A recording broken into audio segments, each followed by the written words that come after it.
Como cada sábado en Happening estamos con Guillermo Fantoni. Hola Guillermo, ¿cómo te va? Buen día. ¿Qué tal, Patricia? ¿Cómo estás? Bien, muy bien. Mucha repercusión tus historias sobre obras icónicas de Antonio Berni. Ah, bueno, me encanta. Y además Ojalá sea así. vamos a seguir con esa temática. Sí, porque justamente en la reunión pasada hablamos de una obra importante del periodo surrealista y vos en un momento aludiste a la mujer del suéter rojo, no me acuerdo por qué razón, y me pareció que era pertinente hablar de esa obra, que es un cuadro de gran formato, realizado en 1935, es un óleo sobre arpillera, que Bien, actualmente entonces le vamos a decir Berni y la misteriosa mujer del suéter rojo. sí, precisamente porque hay como una pequeña historia en torno al personaje, pero es un cuadro que forma parte de la colección del Museo de Arte Latinoamericano de Buenos Aires, del MALBA, fue parte de la donación de Eduardo Constantini en 2001. Y es una obra, digamos, no solo icónica de Berni, sino también del museo, justamente por la presencia, por la pregnancia que tiene. Es un retrato monumentalizado de los tantos que realizó Berni entre, diríamos, 1932 aproximadamente y 1943 o un poco más. O sea que el retrato fue un leitmotiv, digamos, una constante durante esa década larga de su producción artística. Decime Eh, una cosa, ¿esto fue cuando él vuelve al país después de Francia? exacto, exacto. Berni permaneció en Europa entre fines de 1925 y fines de 1931. Al regresar se instala nuevamente en Rosario, donde inicialmente sigue desarrollando la serie surrealista que se había iniciado en París, porque bueno, la ciudad tenía la suficiente complejidad y sofisticación como para permitir el desarrollo de una obra tan, diríamos, comprometida, no solo en el sentido político, sino estéticamente, por adherir a una estética muy radical, sino también porque había una situación de crisis que se desarrollaba a ambos lados del Atlántico. Y alrededor de 1900, yo diría 32, 33, después de presentar la muestra surrealista en Amigos del Arte de Buenos Aires, hace un paso hacia el realismo, es decir, el surrealismo le había permitido reingresar a la realidad y él ve que el surrealismo en un estado puro no tenía lugar en su práctica ya, que era necesario producir un cambio, y ese cambio es la construcción de una nueva forma de realismo que ya estaba insinuada en la serie surrealista, porque algunas obras él las denominaba realismo objetivo. Y entonces genera esa forma sui generis, moderna, heterodoxa, de realismo, donde se refundían muy diversas sugestiones de tendencias contemporáneas, del realismo mágico alemán, del Novecento italiano, sugestiones de Giorgio de Chirico, prácticas de montaje que venían del mundo dadaísta y surrealista. O sea, que es una producción compleja donde también está la sugestión de los grandes formatos heredada del contacto con el muralista David Alfaro Siqueiros, que había, digamos, hecho un tránsito por el Río de la Plata en 1933. Esta obra, en realidad, es un típico retrato monumentalizado donde un personaje femenino, acodado, aparece envuelta en sus pensamientos, o sea, ensimismada, abismada en un pensamiento que parece no tener fin, con la mirada perdida. Es un cuadro misterioso, por un lado, eh, por el personaje y por otro lado, por el clima. Es decir, si pensamos en el clima, es un personaje iluminado sobre un fondo muy oscuro, una penumbra, apoyado solamente en unos cuerpos geométricos, una suerte de mesa muy compacta, un paralelepípedo muy compacto, y digamos que tiene distintos tratamientos. Un modelado muy suave en el rostro, las manos, un ritmo lineal en el cabello, con una típica melena corta al estilo de los años Sí. 30, y un suéter rojo tratado con un detallismo también singular, o sea que tanto el cabello como el suéter tienen un Mm. tratamiento ultra preciso, Claro, el diríamos. suéter, por ejemplo, tiene un Sí, es puño un... ancho, cosa Sí, rara para la sí. época, tiene las uñas pintadas haciendo juego con el Sí, sí, suéter claro, también, claro. ¿no?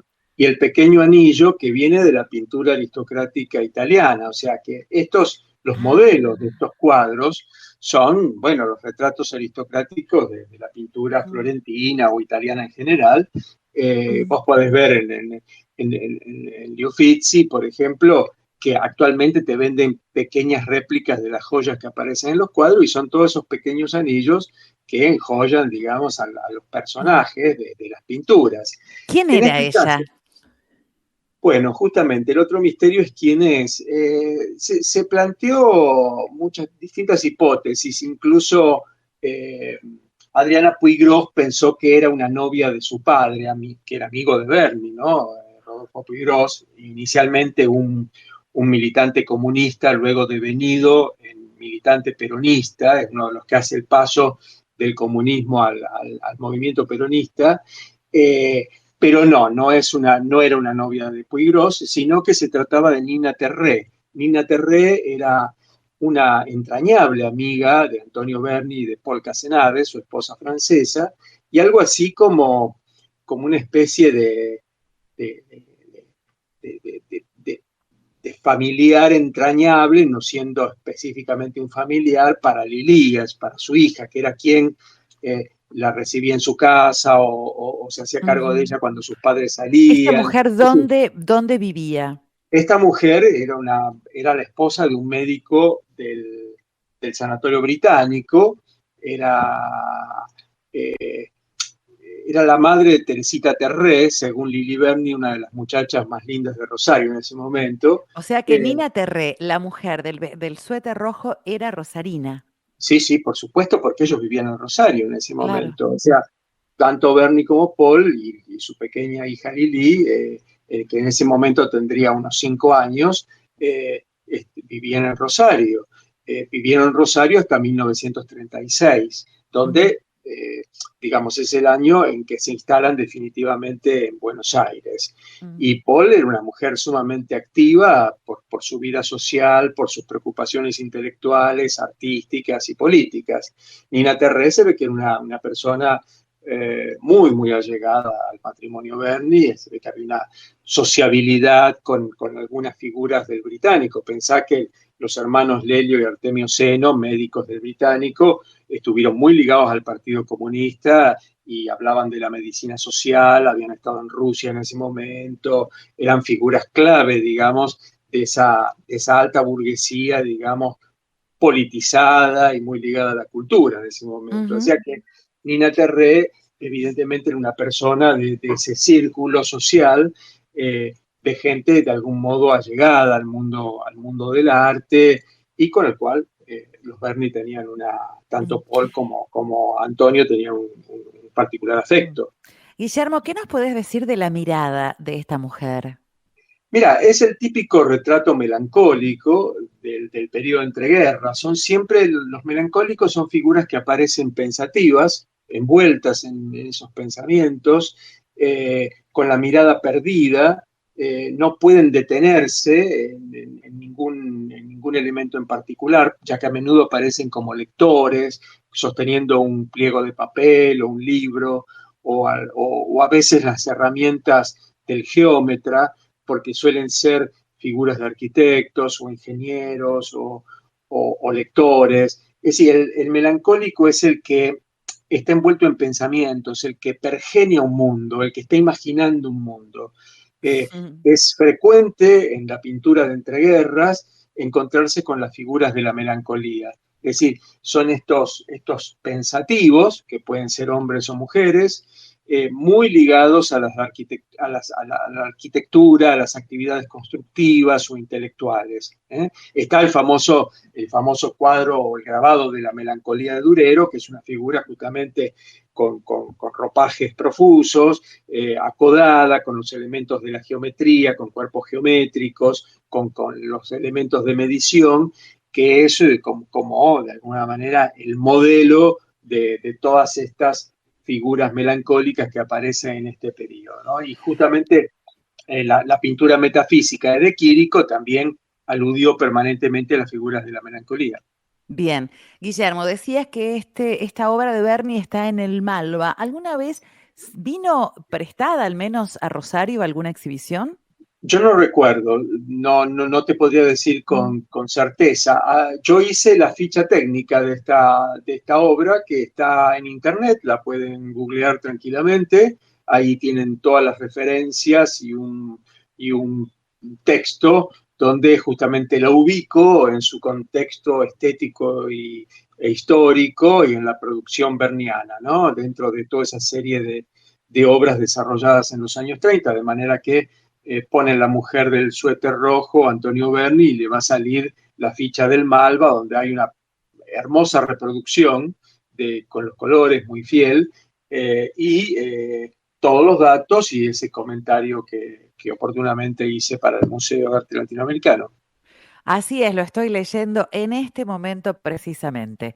Bueno, Bueno, la verdad, nos has develado el misterio de Nina Terré, la mujer del suéter rojo de Berni. sí, que además era la abuela, después descubrí, de un compañero de la escuela secundaria, y justamente la mamá de él, es Teresita Terré, era la esposa de Furio Lilli, un profesor de literatura italiana que se desempeñó por larguísimo tiempo en la Escuela de Letras de la Facultad de Humanidades y Artes. Mira vos, qué Sí, bárbaro. Bueno, sí, esto sí, forma parte de nuestra historia, ¿no? es así. Eh, Qué bueno recordarlo. Y bueno, ojalá algún día este cuadro vuelva a su casa, que es Rosario. Difícil lo Bueno, veo, pero bueno, eso va a ser muy difícil. Habría muy varios que tienen que difícil. volver a Rosario. En realidad, es importante que tomemos conciencia que gran parte de esa producción de Berni se produjo en Rosario de Santa Claro. Fe. Los personajes son rosarinos, como en este caso, y los escenarios son también rosarinos. Por supuesto que luego hay una apropiación porteña de Berni, dado que en 1936 él se radicó en la capital del país. Pero toda la obra desarrollada entre 1931 y 1936 justamente pertenece a ese periodo de producción rosarina. Bien, la mujer del suéter rojo, hoy en el micro de Happening de Guillermo Fantoni. Gracias, Guille. Gracias a vos. Hasta el próximo sábado. Hasta el próximo sábado para todos.